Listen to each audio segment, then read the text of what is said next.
ان علاقوں میں سخت ٹارگیٹڈ آپریشن کیا جائے. میں نہیں چاہتا کہ اس قسم کے واقعات ہوں جو دسمبر کا ابھی 20-22 دن نہیں ہوئے اور اس دوران 7 افراد مزاحمت پر قتل ہوئے. تو اسٹریٹ کرمنلز کے حوالے سے اہم کارروائی کا فیصلہ کیا کا ہدایت دی گئی ہے. اس کے علاوہ وزیر اعلیٰ سندھ نے یہ بھی کہا ہے کہ جو غیر ملکی ہیں وہ بغیر ویزا کے اور غیر قانونی رستوں کے ذریعے جو سندھ میں داخل ہوتے ہیں ان کے خلاف ایکشن لیا جائے. سندھ میں کسی کو بھی غیر قانونی طریقے سے داخلے کی اجازت نہ دی جائے. رینجرز حکام کو یہ ہدایت کی ہے کہ وہ اپنی پیٹرولنگ زیادہ بڑھائیں. یہاں پر ہم ٹکر چلتے ہوئے دیکھ رہے ہیں کہ غیر قانونی طور پر سندھ میں آنے والے لوگ ہیں, یہ ان سے مراد کیا ہے اور کیا فیصلہ کیا گیا ہے, تو پھر کب ان کو وہاں سے نکالا جائے گا؟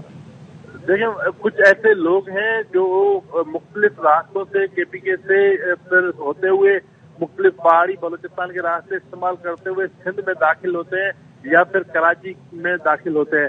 تو ان کو روکنے کا ایک جامع پالیسی بنانے کی ہدایت کی گئی ہے کیونکہ یہ وہ افراد ہیں جو دہشت گردی کے واقعات میں یا پھر اسٹریٹ کرائم ہیں. یہ جو غیر ملکی ان کا تعلق کون سے ملک سے بتایا گیا زیادہ تر جو یہاں پر مقیم ہے اس طرح کے؟ کراچی میں جو غیر ملکی ہیں جن کی تعداد لاکھوں میں ہے وہ ہمارے پڑوسی ملک سے ان کا تعلق ہے اور ان پر یہ ماضی میں بھی الزام لگتے رہے ہیں کہ وہ پاکستان میں اسٹریٹ کرائم کے واقعات ہیں ان میں ملوث ہیں. کراچی میں جو چوری کے واقعات ہوتے ہیں ان میں اکثر ان افراد کا تعلق ہوتا ہے تعلق پڑوسی ممالک سے ہے. تو ان افراد کو روکنے کی ایک جامع پالیسی بنانے کی حکم دیا گیا ہے اور انہیں روکنے کی ہدایت کی گئی ہے. آج کے جو اجلاس ہے اس میں اسٹریٹ کرائم کو فوکس رکھا گیا ہے اور یہ فیصلہ کیا گیا ہے. اللہ کرے جی آج کے اجلاس کا پھر فائدہ بھی ہو اور کراچی والے اس کا فائدہ دیکھیں بھی. بہت شکریہ جی. سنجے سادھوانی ہمارے نمائندے ہمارے ساتھ موجود تھے اور ہم بات کر رہے تھے کراچی میں جو امن و امان کی صورتحال اس حوالے سے اہم اجلاس ہوا ہے.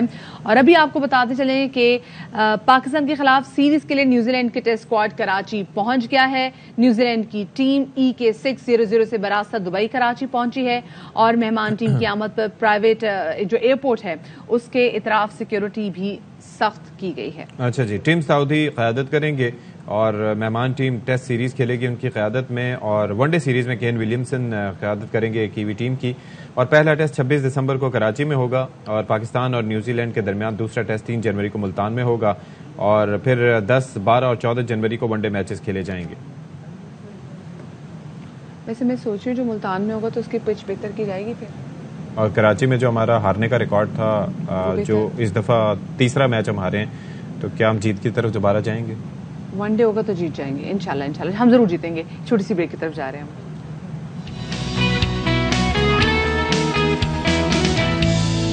جی تو welcome back after the break. اور ایک افسوسناک خبر بھی آپ کے ساتھ شیئر کریں کہ انوکھا لاڈلا کھیلن کو مانگے چاند سے شہرت حاصل کرنے والی بلقیس خانم کل کراچی میں انتقال کر گئیں اور آج بعد از نماز مغرب ان کے نماز جنازہ بھی ادا کی جائے گی. امام بارگاہ خیر العمل میں ان کی نماز جنازہ ادا کی جائے گی اور بڑی خدمات ہیں ان کی میوزک کو لے کر. فلم میں, ریڈیو میں, ٹیلی ویژن پہ بہت سارے ان کے گانے مقبول ہوئے. مرحومہ کی آگے کی منزلوں کو آسان کرے. اور استاد رئیس خان کی یہ اہلیہ تھیں جو کہ ستار کے بڑے زبردست ایک پلیئر تھے اور اس کے ساتھ ساتھ جو ہے وہ ان کے بھائی محسن رضا ایک کمپوزر ہیں بڑے مشہور و معروف.